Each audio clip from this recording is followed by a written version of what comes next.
তাৰিখত অনুষ্ঠিত হোৱা ৰাজন বৰঠাকুৰ সোঁৱৰণি চেলেঞ্জ ফুটবল প্ৰতিযোগিতা প্ৰেমকদ্দ ডাঙৰীয়াৰ সোঁৱৰণত আৰু তাৰাণী ভূঞাৰ সোঁৱৰণত ইয়াত আজি প্ৰথম শুভাৰম্ভ হৈছে ফুটবল প্ৰতিযোগিতা আৰু তেজপুৰ ক্ৰীড়া সন্থাৰ দ্বাৰা এই ফুটবল খেলখন আৰম্ভ হৈছে। আমাৰ মাজত উপস্থিত আছে তেজপুৰ সমষ্টিৰ বিধায়ক ডাঙৰীয়া আছে, জিলা আয়ুক্ত ডাঙৰীয়া আছে আৰু তেজপুৰৰ সমাজ সচেতন ব্যক্তিসকল আছে।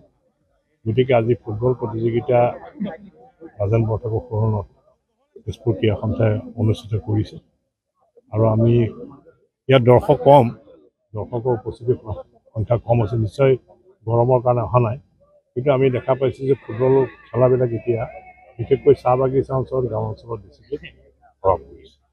গতিকে আমাৰ তাত ফুটবল প্ৰতিযোগিতা বহুত খেলা হৈ আছে, তাত দৰ্শকৰ উপস্থিতি বেছি আছে।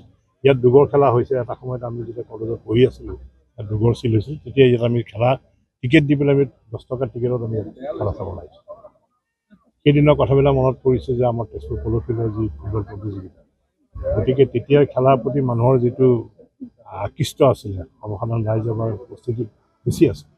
লাহে লাহে এতিয়া খেলৰ প্ৰতি কমি গ'ল, কিন্তু চৰকাৰে এতিয়া খেলৰ প্ৰতি বিশেষভাৱে এতিয়া চৰকাৰো বিভিন্ন প্ৰচেষ্টা হাতত লৈছে আৰু আজি শুনিবলৈ পাই আমাৰ তেজপুৰ সমষ্টিৰ বিধায়ক ডাঙৰীয়াই কৈছে যে তেজপুৰৰ এই ফিল্ডখন পুনৰ নিৰ্মাণ কৰিবৰ কাৰণে প্ৰায় 4 কোটি টকা ব্যয় সংখ্যাৰে আমাৰ মাননীয় মুখ্যমন্ত্ৰী ডাঙৰীয়াই ঘোষণা কৰিছে আৰু খুব সোনকালে কামবিলাক আৰম্ভ হ'ব।